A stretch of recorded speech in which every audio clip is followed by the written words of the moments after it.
জান্নাতে সব জিনিস চাইলেই কি পাওয়া যাবে?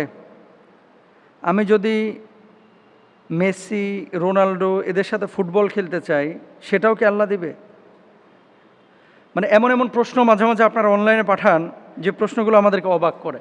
ভাই, আপনি জান্নাতে যে ওদের সাথে খেলতে পারবেন কিনা আগে জান্নাতে যায় লন, আগে জান্নাতে যেয়ে নেন, তারপরে আপনি আল্লাহর কাছে বললেন যে তাদের সাথে খেলবো। তো যে আল্লাহ মেসি রোনাল্ডো বানাইছে, সে আল্লাহ কি জান্নাতে মেসি রোনাল্ডো আপনাকে দিতে পারেন না? ওদের মতো একটা সত্তা কি বানায় দিতে পারেন না? এটা আল্লাহর জন্য কি খুব কঠিন কিছু? আল্লাহ বলবে কুন ফায়াকুন, হয়ে যাবে। তবে হ্যাঁ, জান্নাতে দুনিয়াবি কোনো ফাতরা কাজ মানুষ কামনাই করবে না। দুনিয়াবি ফাতরা কাজ বুঝেন? মানে যে জিনিসগুলো দুনিয়ার জিন্দেগিতে মানুষ অবলীলায় সময় নষ্ট করেছে, যেগুলোতে মানুষ বিভ্রান্ত হয়েছে, যে সমস্ত জিনিসগুলো মানুষকে গুনাহে নিমজ্জিত করেছে, এই জিনিসগুলো কিন্তু জান্নাতের মধ্যে আল্লাহ তাআলা দিবেন না। এখন অনেকে বলেন যে মোহতারাম, একটা ছেলেকে পছন্দ করতাম, সেই ছেলেটাকে দুনিয়াতে পাইলাম না, তো আখেরাতে জান্নাতে যাওয়ার পরে আল্লাহকে আমার ওই ছেলের ব্যবস্থা করে দেবে? অনেক ছেলেরা বলে যে ওই মেয়েকে, চেয়ারম্যানের মেয়েকে পছন্দ করতো, ওই মেয়েকে কি আল্লাহ ব্যবস্থা করে দেবে?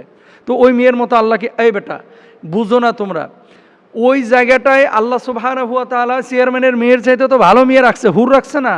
তো হুর দেখার পরে চেয়ারম্যানের মেয়ের কি অনুভূতি থাকবে?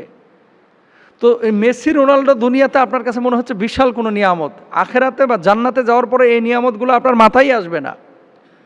জান্নাতে ওয়ালাকুম ফিহা মা তাশতাহি আনফুসাকুম, আল্লাহ তাআলা বলছেন যা চাইবে আল্লাহ তাআলা জান্নাতে তাই মানুষকে দেবে। জান্নাতে সব আছে কিন্তু কয়েকটা জিনিস নাই। এখন বলবেন যে হুজুর, এটা আবার কেমন কথা? জান্নাতে সব আছে কিন্তু কয়েকটা জিনিস জান্নাতে নাই, এটা লিখে রাখেন। কি জিনিস নাই? এক নাম্বার, বালা মান আসলামা ওয়াজহাহু লিল্লাহি ওয়া হুয়া মুহসিনুন ফালাহু আজরুহু ইনদা রাব্বিহি ওয়ালা খাউফুন আলাইহিম ওয়ালা হুম ইয়াহজানুন।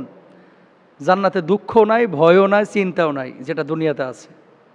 জান্নাতে কি নাই? দুঃখ, ভয়, চিন্তা নাই। তো ওই যে আপনি যে খেলাধুলা করবেন অমুক ব্যক্তির সাথে, প্লেয়ারের সাথে, এই যে চিন্তাটা আপনার ভিতরে, এটা আসবেই না।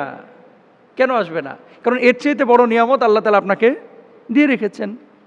দুই নাম্বার কি নাই জান্নাতে? দেখেন, রোগ ক্লান্তি এবং অবসাদ বলতে কোনো কিছু থাকবে না, আক্ষেপ বলে কোনো জিনিস জান্নাতে থাকবে না। আল্লাহ কি বলছেন? লা ইয়ামাসসুহুম ফিহা নাসাবু ওয়ালা হুম মিনহা, লা ইয়ামাসসুহুম ফিহা নাসাবু ওয়া মা হুম মিনহা বিমুখরাজিন। সেখানে কোনো ক্লান্তি তাদের স্পর্শ করবে না, সেখান থেকে তাদের কখনো বেরও করা হবে না। তিন নাম্বার থাকবে না হিংসা, বিদ্বেষ এবং শত্রুতা, যে ওর জান্নাত 10 তলা, আমার জান্নাত হচ্ছে 1 তলা, কড়াইল বস্তি নাকি না।